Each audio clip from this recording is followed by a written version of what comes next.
নমস্কার, আমি প্রিয়ব্রত আর আমার ইউটিউব চ্যানেলে সবাইকে স্বাগত। আজকে আমি যে গল্পটি নিয়ে এসেছি সেটি সাহিত্যম থেকে প্রকাশিত গল্পগুচ্ছ এই বইটি থেকে। আজকের গল্প রবীন্দ্রনাথ ঠাকুরের লেখা ছুটি।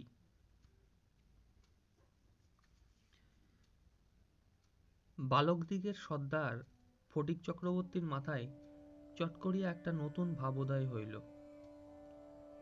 নদীর ধারে একটা প্রকাণ্ড শালকাষ্ঠ মাস্তুলে রূপান্তরিত হইবার প্রতীক্ষায় পড়িয়াছিল। স্থির হইল সেটা সকলে মিলিয়া গড়াইয়া লইয়া যাইবে। যে ব্যক্তির কাঠ আবশ্যককালে তাহার যে কতখানি বিস্ময় বিরক্তি এবং অসুবিধা বোধ হইবে তাহাই উপলব্ধি করিয়া বালকেরা এ প্রস্তাবে সম্পূর্ণ অনুমোদন করিল। কোমর বাঁধিয়া সকলেই যখন মনোযোগের সহিত কার্যে প্রবৃত্ত হইবার উপক্রম করিতেছে, এমন সময়ে ফটিকের কনিষ্ঠ মাখনলাল গম্ভীরভাবে সেই গুড়ির উপরে গিয়া বসিল। ছেলেরা তাহার এইরূপ উদার উদাসীন্য দেখিয়া কিছু বিমর্ষ হইয়া গেল। একজন আসিয়া ভয়ে ভয়ে তাহাকে একটু আধটু ঠেলিল, কিন্তু সে তাহাতে কিছুমাত্র বিচলিত হইল না। এই অকাল তত্ত্বজ্ঞানী মানব সকল প্রকার ক্রীড়ার অসারতার সম্বন্ধে নীরবে চিন্তা করিতে লাগিল। ফটিক আসিয়া আস্ফালন করিয়া কহিল, দেখ মার খাবি, এই বেলা ওঠ।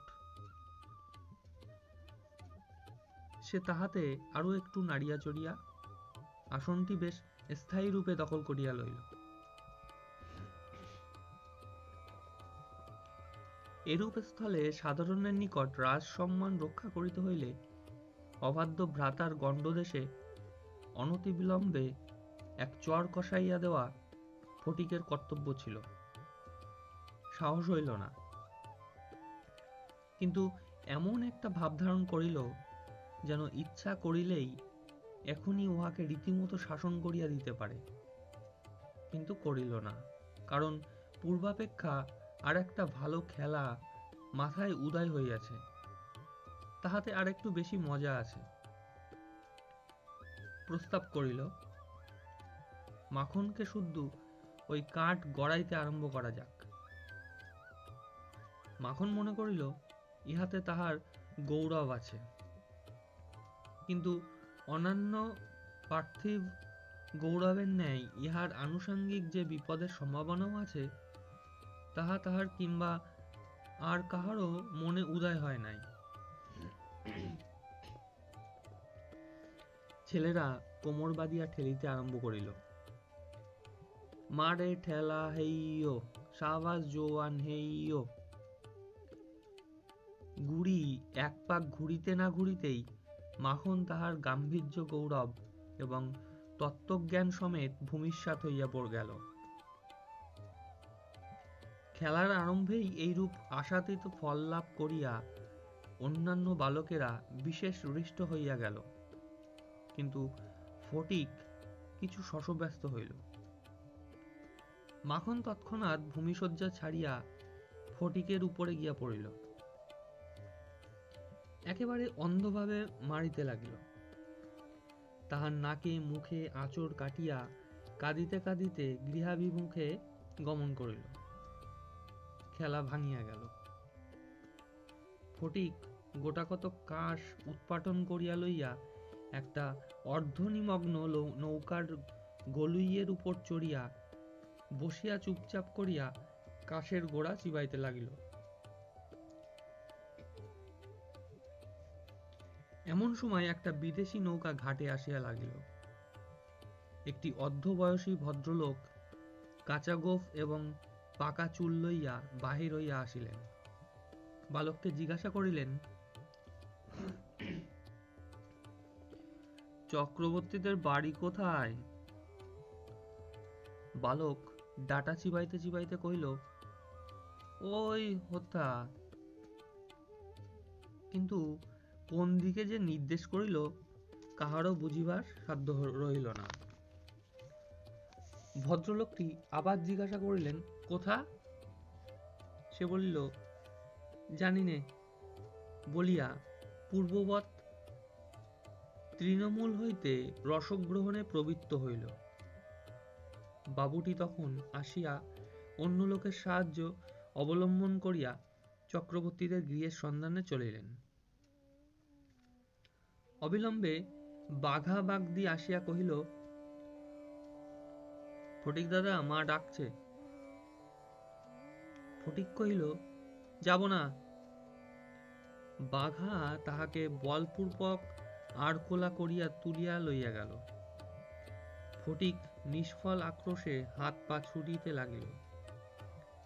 ফটিককে দেখিবা মাত্র তাহার মা অগ্নিমূর্তি হইয়া কহিলেন, আবার তুই মাখনকে মেরেছিস? ফটিক কহিল, না, মারিনি। ফের মিথ্যে কথা বলছিস? কখনো মারিনি। মাখনকে জিজ্ঞাসা করো। মাখনকে প্রশ্ন করাতে মাখন আপনার পূর্ব নালিশের সমর্থন করিয়া বলিল, হ্যাঁ, মেরেছে। তখন আর ফটিকের সহ্য হইল না।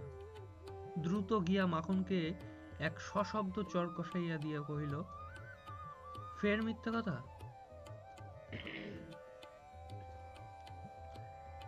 মা মাখনের পক্ষ লইয়া ফটিককে সবেগে নাড়া দিয়া তাহার পৃষ্ঠে দুটো তিনটা প্রবল চপেটাঘাত করিলেন। ফটিক মাকে ঠেলিয়া দিল। মা চিৎকার করিয়া কহিলেন, হ্যাঁ, তুই আমার গায়ে হাত তুলিস? এমন সময়ে সেই কাঁচা পাকা বাবুটি ঘরে ঢুকিয়া বলিলেন, কি হচ্ছে তোমাদের? ফটিকের মা বিস্ময়ে আনন্দে অভিভূত হইয়া কহিলেন, ও মা, এই যে দাদা, তুমি কবে এলে? বলিয়া গড় করিয়া প্রণাম করিলেন। বহুদিন হইল দাদা পশ্চিমে কাজ করিতে গিয়াছিলেন। ইতিমধ্যে ফটিকের মার 2 সন্তান হইয়াছে, তাহারা অনেকটা বাড়িয়া উঠিয়াছে। তাহার স্বামীর মৃত্যু হইয়াছে, কিন্তু একবারও দাদার সাক্ষাৎ পায় নাই। আজ বহুকাল পরে দেশে ফিরিয়া আসিয়া বিশ্বম্বরবাবু তাহার ভগিনীকে দেখিতে আসিয়াছেন। কিছুদিন খুব সমারোহে গেল। অবশেষে বিদায় লইবার 2-1 দিন পূর্বে বিশ্বম্বরবাবু তাহার ভগিনীকে ছেলেদের পড়াশোনা এবং মানসিক উন্নতি সম্বন্ধে প্রশ্ন করিলেন। উত্তরে ফটিকের অবাধ্য উচ্ছৃঙ্খলতা, পাঠে অমনোযোগ এবং মাখনের সুশান্ত সুশীলতা ও বিদ্যানুরাগের বিবরণ শুনিলেন। তাহার ভগিনী কহিলেন, ফটিক আমার হাড় জ্বালাতন করিয়াছে। শুনিয়া বিশ্বম্বর প্রস্তাব করিলেন, তিনি ফটিককে কলিকাতায় লইয়া গিয়া নিজের কাছে রাখিয়া শিক্ষা দিবেন। বিধবা এ প্রস্তাবে সহজেই সম্মত হইলেন। ফটিককে জিজ্ঞাসা করিলেন, কেমন রে ফটিক, মামার সঙ্গে কলকাতায় যাবি? ফটিক লাফাইয়া উঠিয়া বলিল, যাব। যদিও ফটিককে বিদায় করিতে তাহার মায়ের আপত্তি ছিল না, কারণ তাহার মনে সর্বদাই আশঙ্কা ছিল, কোন দিন শেষ মাখনকে জলেই ফেলিয়া দেয় কি মাথায় ফাটায়, কি কি একটা দুর্ঘটনা ঘটায়। তথাপি ফটিকের বিদায় গ্রহণের জন্য এতাদৃশ আগ্রহ দেখিয়া তিনি ঈষৎ ক্ষুণ্ণ হইলেন। কবে যাবে, কখন যাবে করিয়া ফটিক তাহার মামাকে অস্থির করিয়া তুলিল। উৎসাহে তাহার রাত্রে নিদ্রা হয় না। অবশেষে যাত্রাকালে আনন্দের ঔদার্যবশত তাহার ছিপঘুড়ি লাটাই সমস্ত মাখনকে পুত্র পৌত্রাদিক্রমে ভোগ দখল করিবার পুরা অধিকার দিয়া গেল। কলিকাতায় মামার বাড়ি পৌঁছিয়া প্রথমত মামির সঙ্গে আলাপ হইল। মামি এই অনাবশ্যক পরিবার বৃদ্ধিতে মনে মনে যে বিশেষ সন্তুষ্ট হইয়াছিলেন তাহা বলিতে পারি না। তাহার নিজের 3টি ছেলে লইয়া তিনি নিজের নিয়মে ঘরকন্যা পাতিয়া বসিয়া আছেন। ইহার মধ্যে সহসা একটি 13 বৎসরের অপরিচিত অশিক্ষিত পাড়াগে ছেলে ছাড়িয়া দিলে যেরূপ একটা বিপ্লবের সম্ভাবনা উপস্থিত হয়, বিশ্বম্বরের এত বয়স হইল তবু কিছুমাত্র যদি কাণ্ডজ্ঞান থাকে। বিশেষত 13-14 বৎসরের ছেলের মতো পৃথিবীতে এমন বালাই আর নাই। শোভাও নাই, কোনো কাজেও লাগে না, স্নেহ উদ্রেক করে না, তাহার সঙ্গসুখ বিশেষ প্রার্থনীয় নহে। তাহার মুখে আধো আধো কথাও ন্যাকামি, পাকা কথাও জ্যাঠামি, এবং কথা মাত্রই প্রগলভতা। হঠাৎ কাপড় চোপড়ের পরিমাণ রক্ষা না করিয়া বেমানান রূপে বাড়িয়া ওঠে। লোকে সেটা তাহার একটা কুশ্রী স্পর্ধাস্বরূপ জ্ঞান করে। তাহার শৈশবের লালিত্য এবং কণ্ঠস্বরের মিষ্টতা সহসা চলিয়া যায়। লোকে সেজন্য তাহাকে মনে মনে অপরাধ না দিয়া থাকিতে পারে না। শৈশব এবং যৌবনের অনেক দোষ মাপ করা যায়, কিন্তু এই সময়ে কোনো স্বাভাবিক অনিবার্য ত্রুটিও যেন অসহ্য বোধ হয়। সেও সর্বদা মনে মনে বুঝিতে পারে পৃথিবীর কোথাও কি সে ঠিক খাপ খাইতেছে না। এই জন্য আপনার সমস্ত অস্তিত্ব সম্বন্ধে সর্বদা লজ্জিত এবং ক্ষমাপ্রার্থী হইয়া থাকে। অথচ এই বয়সেই স্নেহের জন্য কিঞ্চিত অতিরিক্ত কাতরতা মনে জন্মায়। এই সময়ে যদি সে কোনো সহৃদয় ব্যক্তির নিকট হইতে স্নেহ কিংবা সখ্য লাভ করিতে পারে, তবে তাহার নিকট আত্মবিকৃত হইয়া থাকে। কিন্তু তাহাকে স্নেহ করিতে কেউ সাহস করে না, কারণ সেটা সাধারণের প্রশ্রয় বলিয়া মনে করে। সুতরাং তাহার চেহারা এবং ভাবখানা অনেকটা প্রভুহীন পথের কুকুরের মতো হইয়া যায়। অতএব এমত অবস্থায় মাতৃভবন ছাড়া আর কোনো অপরিচিত স্থান বালকের পক্ষে নরক। চারিদিকের স্নেহশূন্য বিরাগ তাহাকে পদে পদে কাটার মতো বিধে। এই বয়সে সাধারণত নারী জাতিকে কোনো এক শ্রেষ্ঠ স্বর্গলোকের দুর্লভ জীব বলিয়া মনে ধারণা হইতে আরম্ভ হয়। অতএব তাহাদের নিকট হইতে উপেক্ষা অত্যন্ত দুঃসহ বোধ হয়। মামির স্নেহহীন চক্ষে সে যে একটা দুর্গ্রাহ্যের মতো প্রতিভাত হইতেছে, এইটে ফটিকের সবচেয়ে বাজির। মামি যদি দৈবাৎ তাহাকে কোনো একটা কাজ করিতে বলিতেন, তাহা হইলে সে মনের আনন্দে যতটা আবশ্যক তার চেয়ে বেশি কাজ করিয়া ফেলিত। অবশেষে মামি যখন তাহার উৎসাহ দমন করিয়া বলিতেন, ঢের হয়েছে, ওতে আর তোমায় হাত দিতে হবে না, এখন তুমি নিজের কাজ নিজে মন দিয়ে করোগে, যাও একটু পড়োগে, যাও, তখন তাহার মানসিক উন্নতির প্রতি মামির এতটা যত্ন বাহুল্য তার অত্যন্ত নিষ্ঠুর অবিচার বলিয়া মনে হইত। ঘরের মধ্যে এইরূপ অনাদর ইহার পর আবার হাঁপ ছাড়িবার জায়গা ছিল না। দেয়ালের মধ্যে আটকা পড়িয়া কেবলই তাহার সেই গ্রামের কথা মনে পড়িত।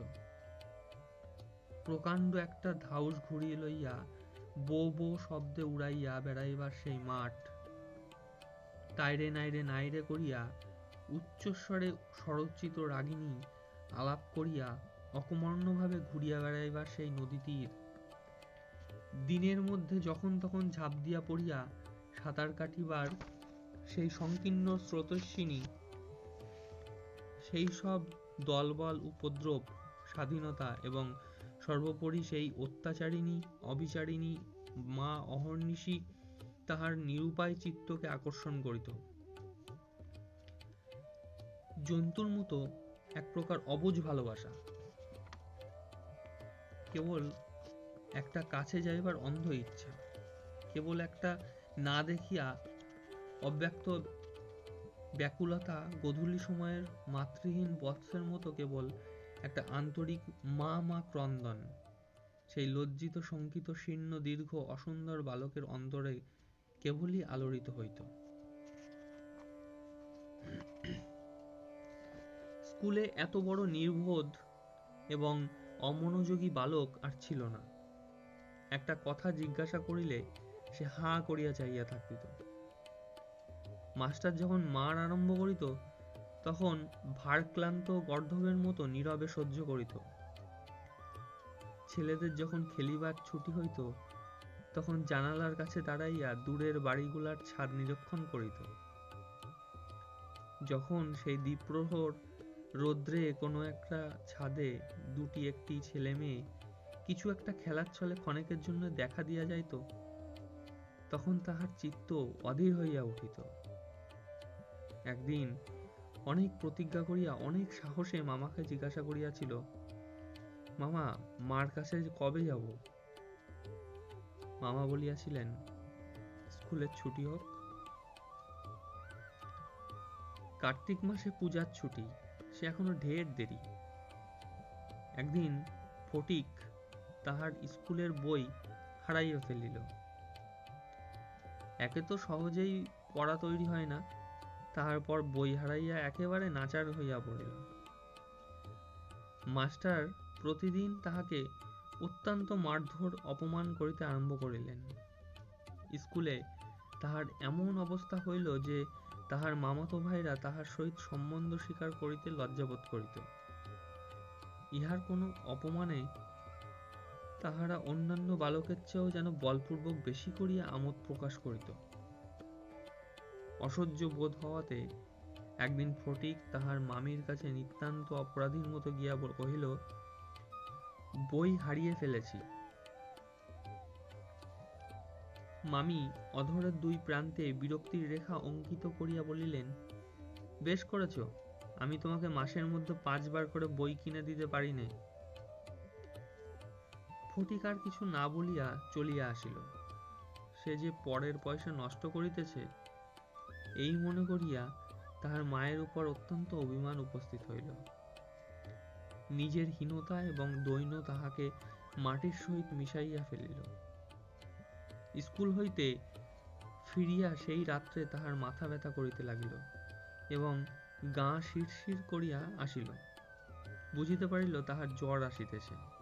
বুঝিতে পারিল ব্যামো বাঁধাইলে তাহার মামির প্রতি অত্যন্ত অনর্থক উপদ্রব করা হইবে।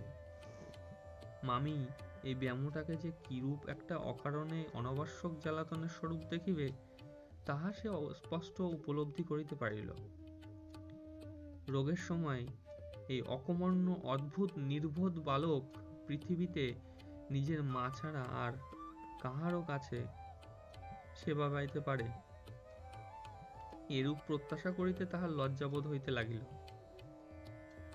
পরদিন প্রাতঃকালে ফটিককে আর দেখা গেল না। চতুর্দিকে প্রতিবেশীদের ঘরে খোঁজ করিয়া তাহার কোনো সন্ধান পাওয়া গেল না। সেদিন আবার রাত্রি হইতে মুষলধারে শ্রাবণের বৃষ্টি পড়িতেছে, সুতরাং তাহার খোঁজ করিতে লোকজনকে অনর্থক অনেক ভিজিতে হইল।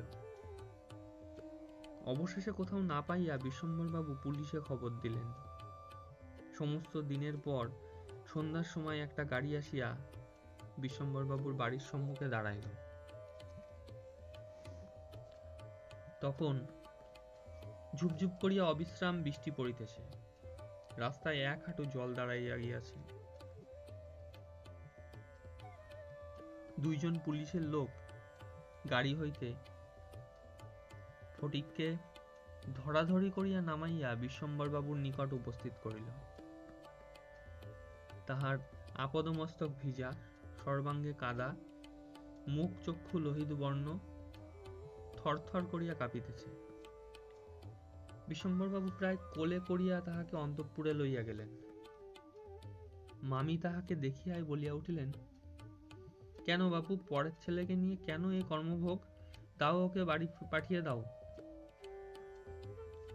বাস্তবিক সমস্ত দিন দুশ্চিন্তায় তাহার ভালো রূপ আহারাদি হয় নাই, এবং নিজের ছেলেদের সহিত নাহক অনেক খিটখিট করিয়াছেন।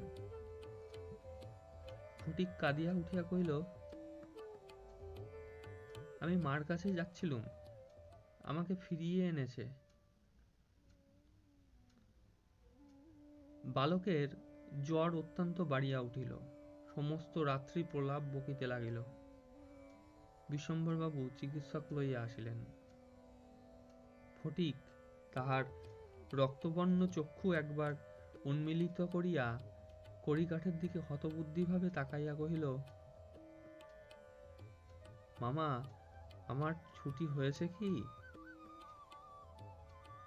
বিশ্বম্ভরবাবু রুমালে চোখ মুছিয়া সস্নেহে ফটিকের শীর্ণ তপ্ত হাতখানি হাতের উপর তুলিয়া তাহার কাছে আসিয়া বসিলেন। ফটিক আবার বিড়বিড় করিয়া বকিতে লাগিল, বলিল, মা, আমাকে মারিস নে মা, সত্যি বলছি আমি কোনো দোষ করিনি। পরদিন দিনের বেলা কিছুক্ষণের জন্য সচেতন হইয়া ফটিক কাহার প্রত্যাশায় ফ্যালফাল করিয়া ঘরের চারিদিকে চাহিল। নিরাশ হইয়া আবার নীরবে দেয়ালের দিকে মুখ করিয়া পাশ ফিরিয়া শুইল। বিশ্বম্ভরবাবু তাহার মনের ভাব বুঝিয়া তাহার কানের কাছে মুখ নত করিয়া মৃদুস্বরে কহিলেন, ফটিক, তোর মাকে আনতে পাঠিয়েছি। তাহার পরদিনও কাটিয়া গেল। ডাক্তার চিন্তিত বিমর্ষ মুখে জানাইলেন, অবস্থা বড়ই খারাপ। বিশ্বম্ভরবাবু স্তিমিত প্রদীপে রোগশয্যায় বসিয়া প্রতি মুহূর্তে ফটিকের মাতার জন্য প্রতীক্ষা করিতে লাগিলেন। ফটিক খালাসিদের মতো সুর করিয়া বলিতে লাগিল, এক বাও মেলে না, দো বাও মেলে না, এ না। কলিকাতায় আসিবার সময় কতকটা রাস্তা স্টিমারে আসিতে হইয়াছিল। খালাসিরা কাছি ফেলিয়া সুর করিয়া জল মাপিত। ফটিক প্রলাপে তাহাদেরই অনুকরণে করুণ স্বরে জল মাপিতেছে, এবং যে অকুল সমুদ্রে যাত্রা করিতেছে, বালক রশি ফেলিয়া কোথাও তাহার তল পাইতেছে না। এমন সময়ে ফটিকের মাতা ঝড়ের মতো ঘরে প্রবেশ করিয়াই উচ্চ কলরবে শোক করিতে লাগিলেন। বিশ্বম্বর বহু কষ্টে তাহার শোকশ্বাস নিবৃত করিলেন। তিনি শয্যার উপর আছাড় খাইয়া পড়িয়া উচ্চস্বরে ডাকিলেন, ফটিক, সোনা, মানিক আমার। ফটিক যেন অতি সহজেই তাহার কথার উত্তর দিয়া কহিল, হ্যাঁ। মা আবার ডাকিলেন, ওরে ফটিক, বাপধন রে। ফটিক আস্তে আস্তে পাশ ফিরিয়া কাহাকেও লক্ষ্য না করিয়া মৃদুস্বরে কহিলে, মা, এখন আমার ছুটি হয়েছে মা, এখন আমি বাড়ি যাচ্ছি।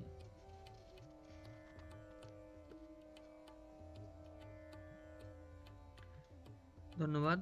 তো এই ছিল আজকের গল্প, রবীন্দ্রনাথ ঠাকুরের লেখা গল্পগুচ্ছ থেকে ছুটি।